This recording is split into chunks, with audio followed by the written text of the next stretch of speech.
Halo Sobat Tambah Sehat Tambah Kaya, ketemu lagi di YouTube channel saya gitu ya. Nah, di video kali ini saya ingin bahas sedikit tentang nasihat dari super investor teman-teman, untuk investor pemula. Ini juga berlaku untuk saya juga sih, karena ketika saya baca-baca, biasanya saya juga diingatkan kembali dari nasihat-nasihat super investor ini. Nah, siapakah super investor ini ya? Jadi super investor ini adalah orang-orang ya yang sudah lama berkecimpung dan namanya sampai hari ini masih menjadi top investor di seluruh dunia. Contohnya Warren Buffett ya, Charlie Munger, Ray Dalio, Paul Tudor gitu ya. Jadi orang-orang yang mengelola funds yang cukup besar ya, itu juga disebut super investor gitu ya. Peter Lynch gitu. Jadi banyak sekali super investor di dunia ini gitu ya. Tapi ini adalah nasihat dari top 10 super investor tersebut gitu. Apa itu nasihatnya? Jadi ada 4 teman-teman nasihat dari super investor ini. Yang pertama adalah jangan kehilangan gitu ya. Apa itu jangan kehilangan ya? Jadi kita sering sekali mendengar rules dari Warren Buffett ketika mulai berinvestasi di pasar saham.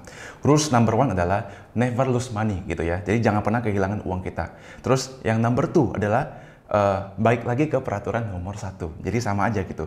Jadi jangan pernah kita kehilangan uang kita di investasi saham. Nah, biasanya semua orang ketika dipertemukan dengan investasi, mereka pasti maunya returnnya yang luar biasa gitu.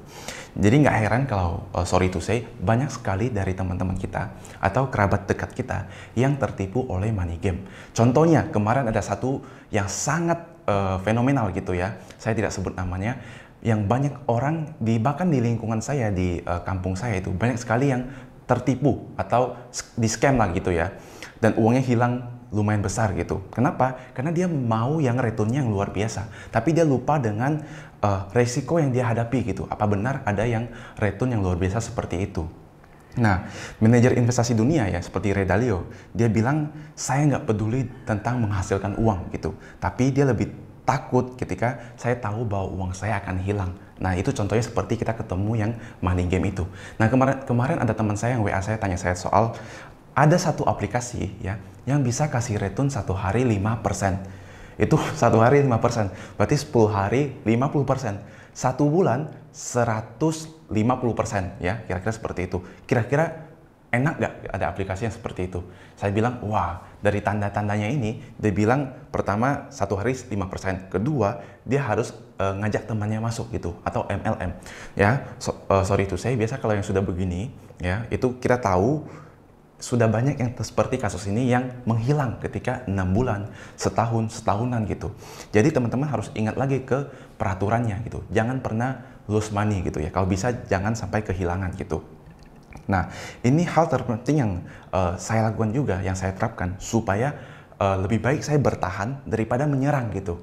Artinya bahwa saya harus menganalisa lebih detail ya, menganalisa lebih dalam supaya ketika saya invest di satu instrumen, saya nggak hilang uang saya. Jadi saya lebih baik terkadang tidak melakukan investasi sekalipun, itu lebih baik daripada kita invest. Kenapa? Kalau kita invest tiba-tiba crash gitu ya.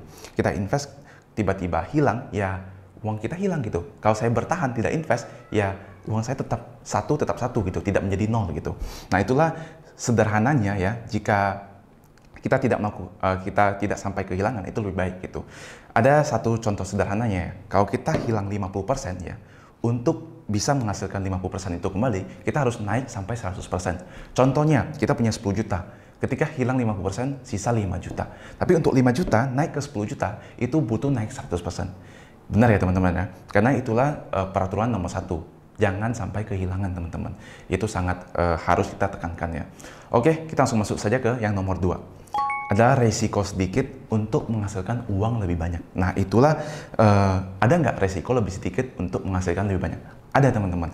Jadi kita harus melakukan analisa, do your own research before you entry gitu ya, to buy. Nah, itulah kenapa seorang investor, super investor, dia selalu melakukan pembelian pada saat timing yang tepat. Ya, jadi contohnya Warren Buffett, sampai hari ini dia pegang cash masih lumayan besar. Kenapa? Karena dia melakukan analisa, menurut dia, pandangan dia, ke depan ada hal besar yang mungkin bisa terjadi. Jadi ada salah satu contoh investor legend ya, namanya Sir John Templeton. Jadi teman-teman boleh searching. Jadi dia selalu melakukan pembelian saham ya, pembelian besar ketika market sedang merah-merahnya atau sedang crash gitu, sedang turun besar-besaran, dia melakukan pembelian terbesar. Karena menurut dia itu adalah timing yang tepat. Jadi kalau market lagi biasa-biasa aja, dia belinya ya santai aja. Ya average-nya nggak terlalu besar gitu. Tapi ketika merah besar-besaran, diskon besar-besaran, dia akan melakukan pembelian besar-besaran. Terbukti secara jangka panjang, wow, portofolio dia sangat besar teman-teman. Teman-teman nanti boleh searching nama dia ya, Sir John Templeton gitu ya. Nah itu yang harus diperhatikan nomor 2. Yang nomor 3 adalah antisipasi dan diversifikasi.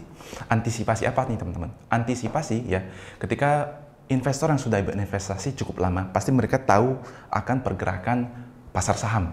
Contohnya, kalau sudah berinvestasi 30 tahun, pasti ketika ada tanda-tanda hal yang tidak baik menurut dia ya, ekonomi yang menurun ya, pembelian menurun, pasti dia melihat ada satu hal yang akan bisa terjadi teman-teman.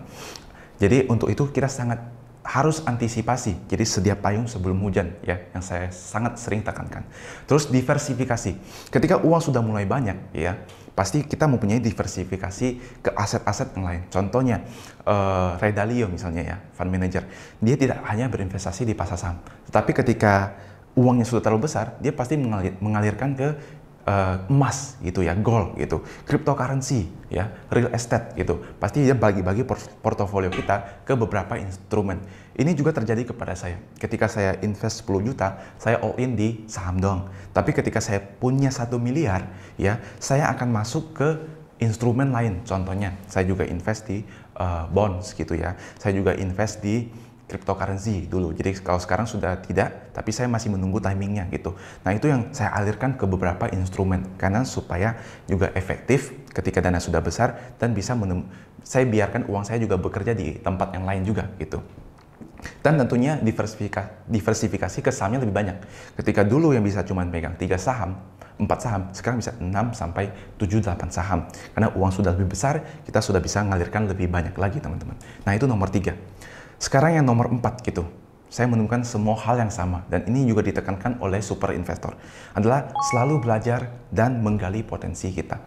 Nah, kalau kita tidak mau belajar, kita merasa paling pintar ya. Ini sudah sering banyak orang tekankan, pasti kita tidak bisa mengikuti zaman gitu karena zaman selalu berubah.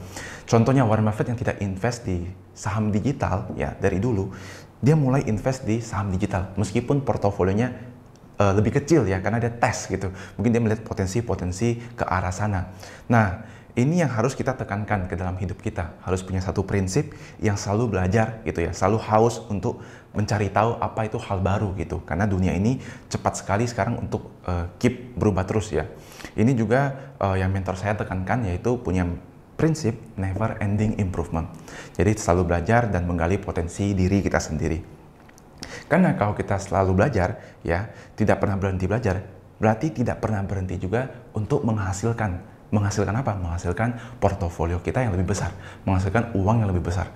Karena ketika kita belajar ya, pasti banyak potensi atau banyak opportunity yang akan kita ketemu di luar sana. Mungkin ini saja yang saya bisa sharingkan ke teman-teman, 4 nasihat dari super investor. Bisa kita pegang ya, supaya ketika kita invest di pasar saham, ini yang core-nya ya, inti yang kita harus punya gitu. Kayak ibarat ini meja ya, satu meja ini kan punya 4 kaki nih teman-teman. Nah kalau nggak ada 4 kaki ini, dia nggak bisa berdiri tegak seperti ini. Jadi ini 4 juga nasihat yang harus kita punya supaya kita bisa fondasinya kuat teman-teman ketika kita cemplung ke pasar saham ya. Oke, itu saja yang bisa saya sharingkan. Mungkin teman-teman next ada mau request pembahasan apa, yang bisa saya provide gitu ya. Saya akan coba sharingkan, teman-teman tinggal kolom aja di kolom komen supaya saya bisa tahu gitu. Itu saja teman-teman yang saya sharingkan, semoga bermanfaat. Saya ucapkan salam tambah sehat, tambah kaya. Thank you.